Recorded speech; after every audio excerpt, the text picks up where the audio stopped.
Assalamualaikum warahmatullahi wabarakatuh. Bismillahirrahmanirrahim. Alhamdulillahi rabbil alamin. Allahumma salli ala nabiyyina Muhammad wa ala nabiyyina Muhammad amma ba'd. Tayyib ayyuhal ahibba'i fillah, kaifa halukum jami'an? Arju minallah ayyudima alaikum as-sihhata wal afiyah wa as'adallah sabahakum bikulli khairin. Na'am. Adik-adik semua kelas 10 ya, bagaimana kabarnya? Mudah-mudahan semuanya diberikan kesehatan, kemudahan dan kebahagiaan serta ilmu yang bermanfaat fid dini wad dunya wal akhirah. Insyaallah pada pagi hari ini saya akan memberikan sedikit materi ringan insyaallah tentang nasakh ya, bagian kedua. Pembagian nasakh dari segi an-nasikh, dari segi yang menasakhnya, yaitu dari segi subjek dalil yang menghapuskannya, kemudian dari segi al-mansukh yang dihapusnya, kemudian terakhir nanti kita akan bahas mengenai apa hikmah adanya penghapusan dalam syariat. Bila ada yang kurang jelas bisa ditanyakan kapan saja, insyaallah kita akan jawab semampu kita biidznillah taala. Tetap semangat ya, tetap semangat walaupun ini online. Saya pun berharap segera tidak online, tapi ya karena kondisi seperti ini mudah-mudahan tidak mengurangi semangat kita semua untuk terus menimba ilmu insyaallah. Baik. Ya, ini pokok pembahasan kita pada pagi hari ini. Pertama, aqsamun naskhi bi'tibarin nas al-mansukh, macam-macam nasakh dari segi teks yang dihapus, al-mansukh isim maf'ul ya. Yang kedua, aqsamun naskhi bi'tibarin nasikh, macam-macam nasakh, pembagian nasakh dari segi an-nasikh yang menghapusnya, dalil yang menghapus. Kemudian hikmatun naskhi, hikmah adanya nasakh. Baik. Nah, insyaallah saya akan bacakan dari kitab ini aja, dari kitab yang adik-adik punya, agar nanti adik-adik mudah untuk menyimaknya insyaallah. Baik. Aqsamun naskhi, pembagian nasakh. Yang qasimu terbagi an-naskhu nasakh, penghapusan dalam syariat, bi'tibarin nassil mansukh, dengan melihat dari segi nas teks al-mansukh yang dihapuskan itu dibagi ila salasati aqsamin, kepada 3 bagian. Al-awwal yang pertama, ma perkara nusikha majhul ya, yang dihapus hukmuhu hukumnya, wa baqiya lafzuhu, dan lafadznya masih ada. Hukumnya dihapuskan namun lafadznya masih ada. Wa hadza huwal katsiru, dan ini adalah penghapusan yang banyak terjadi fil Qur'an, di dalam Al-Qur'an. Mithaluhu, contohnya ayat al-musabarah, 2 ayat tentang perintah sabar, musabarah. Wahuma, 2 ayat tersebut adalah qauluhu ta'ala, firman Allah ta'ala, iyakum minkum 'ashruna sabiruna yaghlibu mi'atain. In, apabila yakun adanya minkum dari kalian, 'ashruna ada 20 orang, sabiruna yang sabar, yaghlibu maka mereka akan mengalahkan mi'ataini 200 orang. Artinya apa? Kalau kita orang Islam 20 orang yang sabar itu bisa mengalahkan 200. Artinya apa ini? Ini perintah Allah Ta'ala bahwa orang Islam itu dulu, di awal Islam itu 20 orang tidak boleh lari ketika menghadapi musuh 200 orang. Artinya apa? 1 orang harus menghadapi 10 orang dan tidak boleh lari. Kemudian Al-Anfal ayat 65. Kemudian nusikha, dihapus, hukmuha, hukumnya ayat di atas, biqaulihi ta'ala, ini bukan ya nih ya, biqaulihi ta'ala, dengan harusnya dengan alif ya, dengan firman Allah Ta'ala dengan ayat al-ana khaffafallahu ankum wa 'alima anna fikum dha'fa. Al-ana, sekarang, khaffafa, Allah telah meringankan, Allah ankum, dari kalian, wa 'alima, dan Allah mengetahui, anna fikum, sesungguhnya di dalam diri kalian, dha'fa, ada kelemahan, sudah enggak seperti dulu kekuatannya itu, sudah agak ada kelemahan. Maka bagaimana hukumnya? Fa iyyakum minkum mi'atun sabiratun yaghlibu mi'atain. maka jika adanya minkum dari kalian mi'atun, ada 100 orang, 100 orang, sabiratun yang sabar, yaghlibu, maka mereka akan mengalahkan mi'ataini 200. 100 mengalahkan 200. Artinya apa? 1 orang banding 2 orang. Awalnya 1 banding 10, dihapus menjadi 1 banding 2 orang. Wa iyyakum minkum alfu yaghlibu alfaini biiznillah.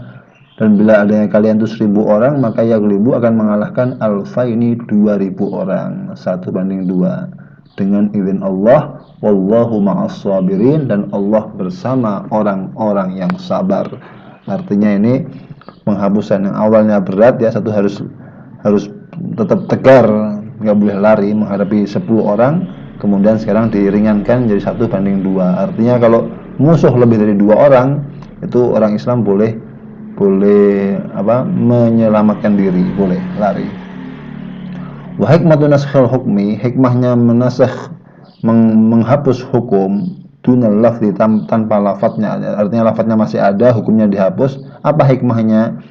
Baqa'u thawabit tilawati, untuk menetapkan pahala membacanya, karena ini kan bagian dari Al-Quran ya. Setiap huruf berapa? Asyru hasanat, ya kan, likulli harfin asyru hasanat, setiap hurufnya 10 kebaikan dan pahalanya. Yang kedua hikmahnya wa tadhkirul ummah, untuk mengingatkan umat, memberikan agar umat selalu ingat, selalu mengenang bihikmatin nashi, dengan hikmah adanya penghapusan. Artinya apa? Allah sayang pada umat ini.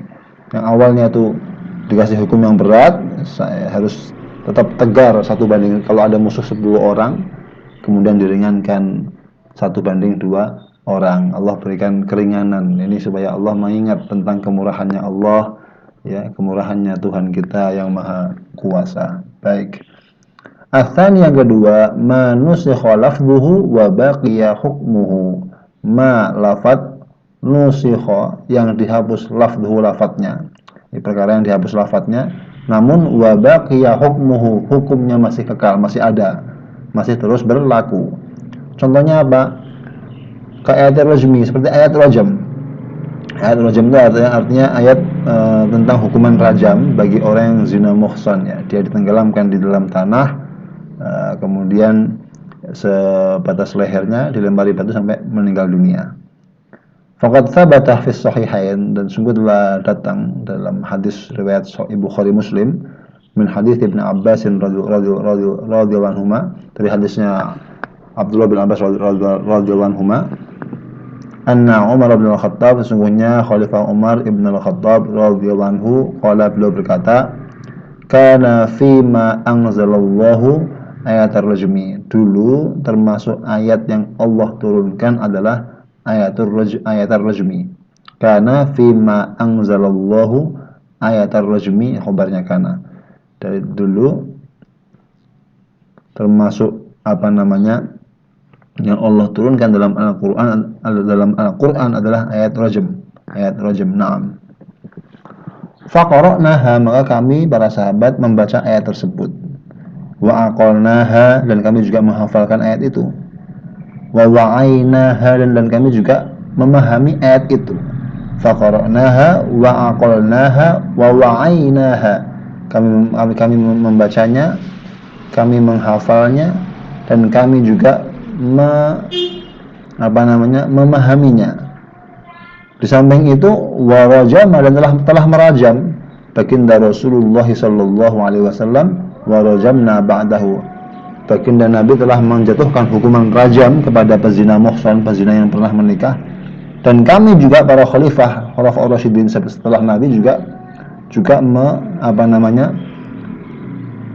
merajam, melaksanakan hukuman rajam ini kepada orang yang berzina muhsan, orang yang sudah menikah tapi dia masih berzina. Fa akhsha, maka kata Khalifah Umar, maka saya khawatir,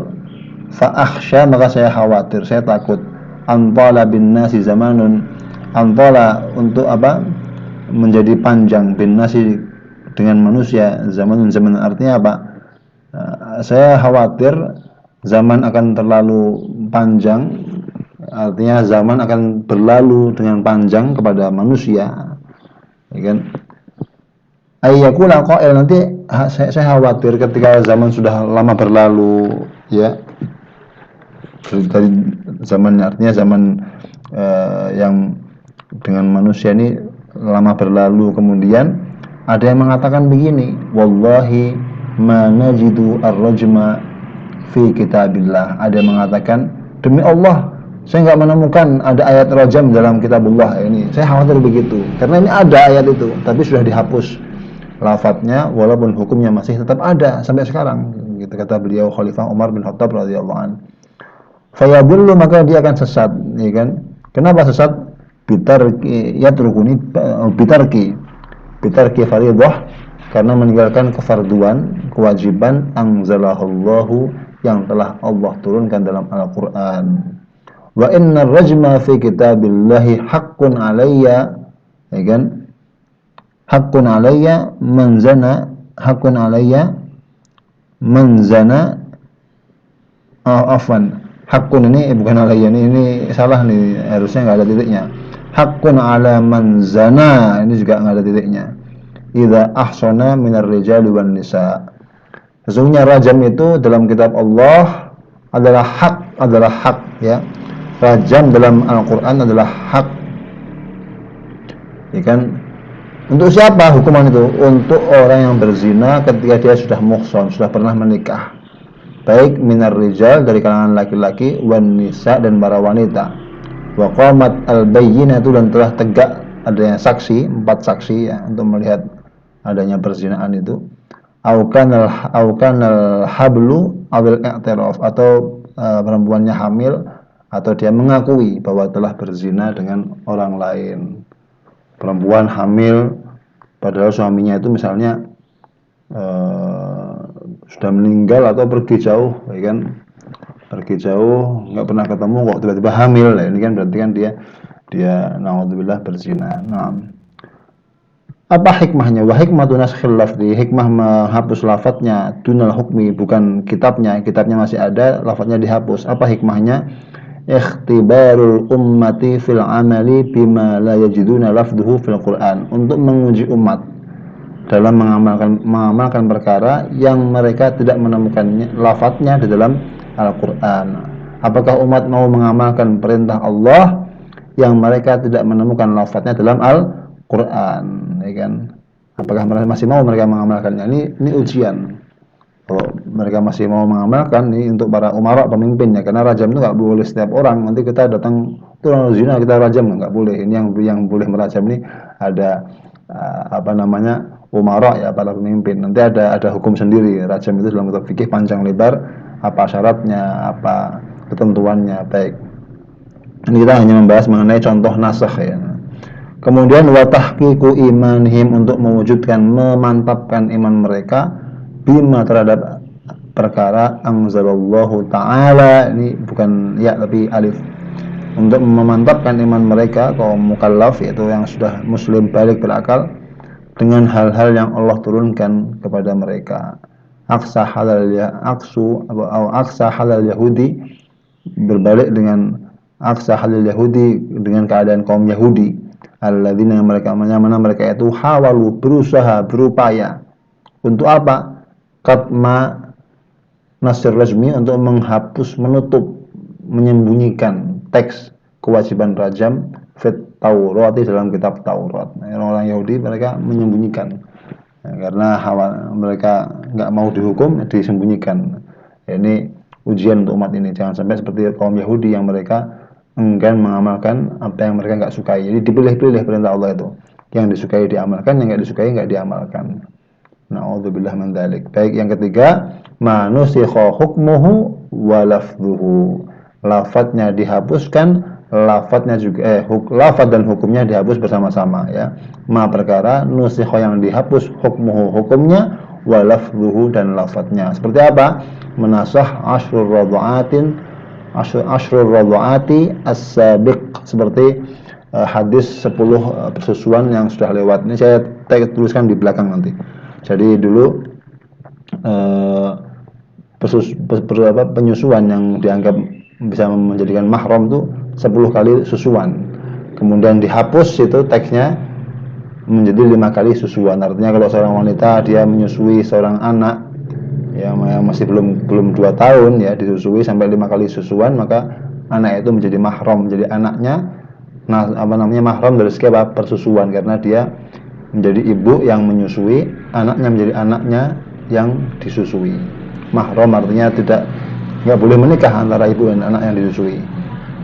Nggak boleh. Kemudian juga saudara-saudara yang disusui itu saudara yang sesusuan, nggak boleh dinikahi. Baik.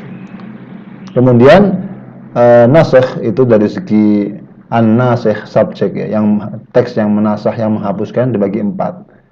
Ada naskhul Quran bil Quran, menghapus Quran dengan teks Al-Quran. Contohnya tadi ayat Musabarah, tadi ayat yang di atas tadi, itu ayat Al-Anfal 100 ayat Al-Anfal 65 dihapus dengan Al-Anfal 66 ini kan. Ini sama-sama Quran dihapus dengan Al-Quran itu. Baik. Kemudian yang kedua, naskhul Quran bis sunnah, menghapus Quran dengan sunnah. Ini kata beliau, lam ajid lahu mithalan saliman, saya enggak menemukan contoh yang salim, yang selamat, yang benar. Yang contoh yang ada itu semuanya ada ada masalahnya lah, tidak murni benar. Baik, tapi nanti akan saya tuliskan di belakangnya ada contoh dari kitab yang lain. Walaupun kata beliau ini tidak sempurna benar ya. Nih,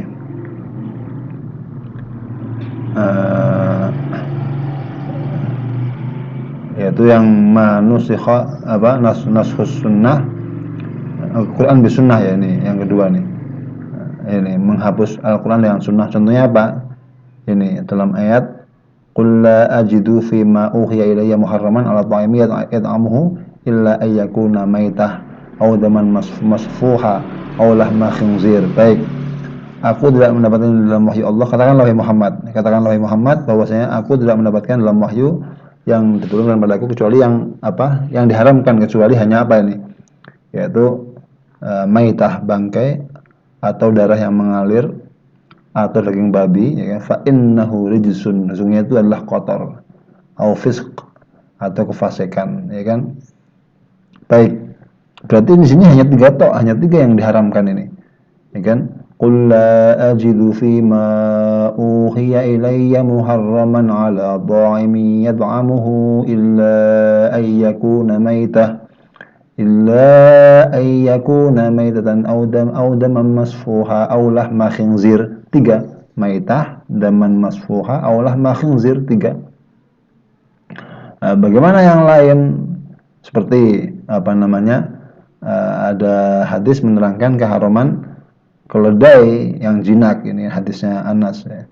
Ini Al-Quran karena hanya mengharamkan 4 jenis, kemudian dihapus. Ada yang lain, yaitu ada keledai itu juga diharamkan. Artinya bukan cuma 4, tapi ada yang lain yang diharamkan. Baik, ini contohnya.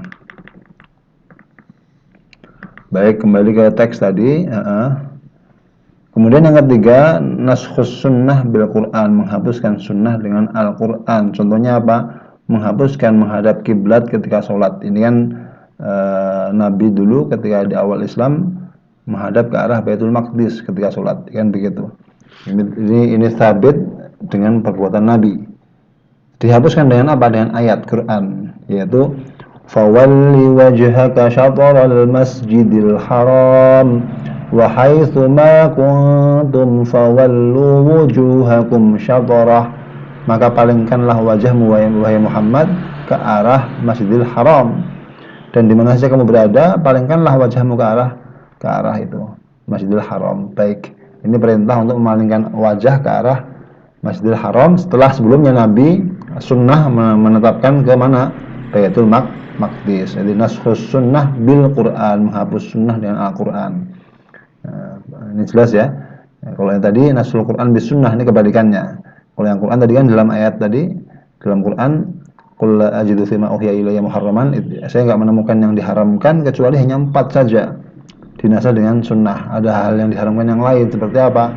Keledai yang jinak itu enggak boleh dimakan ya. Jadi ada ini menghapuskan Al-Quran dengan As-Sunnah. Kalau ini menghapuskan Sunnah dengan Al-Quran.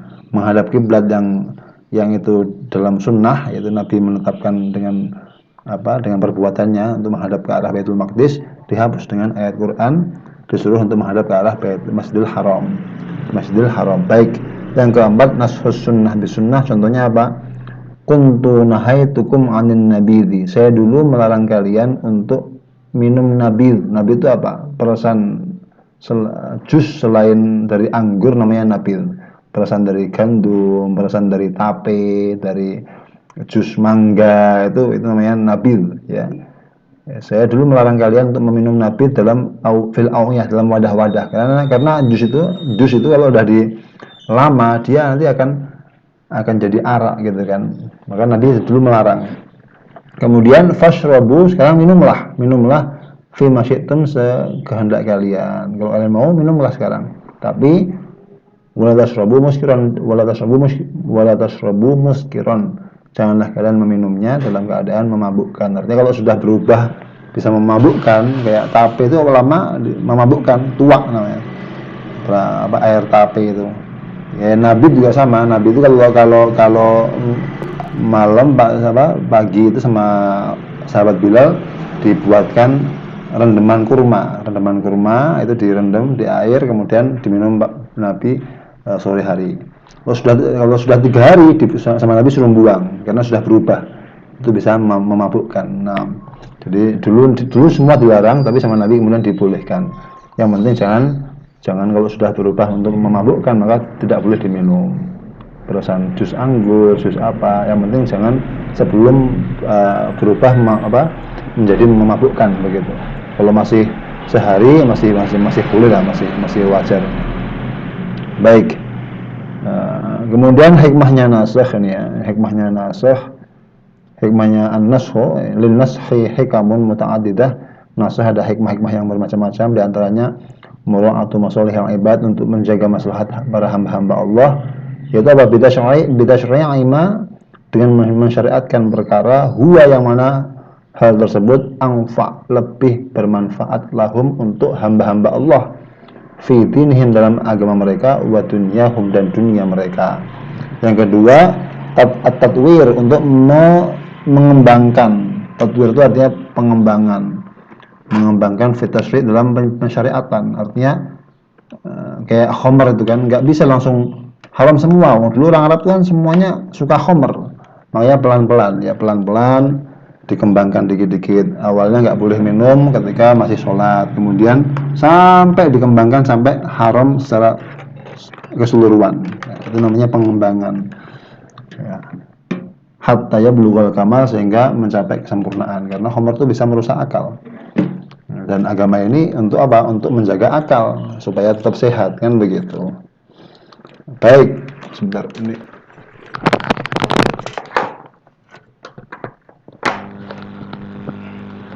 Kemudian yang ketiga, ikhtibarul mukallafin, untuk menguji orang mukallaf, bisti'dadihim, dengan kesiapan mereka, liqabul tahawul, untuk menerima perubahan dari satu hukum ke hukum yang lain. Bagaimana sikap mereka? Menerima enggak hukum Allah itu? Perubahan itu. Kalau kita sebagai orang mukallaf, itu orang yang muslim, berakal, balik, ya, tunduk kepada Allah, ya kita apa saja hukum yang dari Allah kita terima, kan begitu. Ini ujian dari Allah, apakah mereka mau menerima perubahan tadi dari hukum yang satu ke hukum yang lain. Waridhahum bidzalik, dan bagaimana, apakah mereka ridha, rela dengan hukum Allah tadi yang sudah dirubah dari yang satu kepada hukum yang lain. Baik.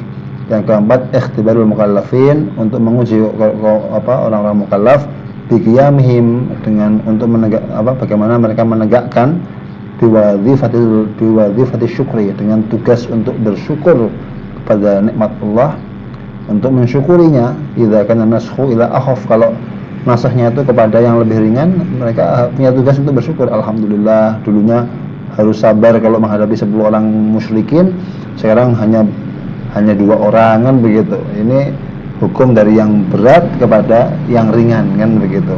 Syukur. Dan juga untuk menguji biqiyamihim, dengan bagaimana mereka menegakkan, kalau orang mukallaf itu menegakkan tugas mereka dengan sabar, tugas sabar, idza kana naskhu ila athqal. Kalau misalnya penghapusan itu, perubahan itu dari yang ringan kepada yang lebih berat. Ini tugasnya apa? Sabar. Jadi orang Islam itu begitu.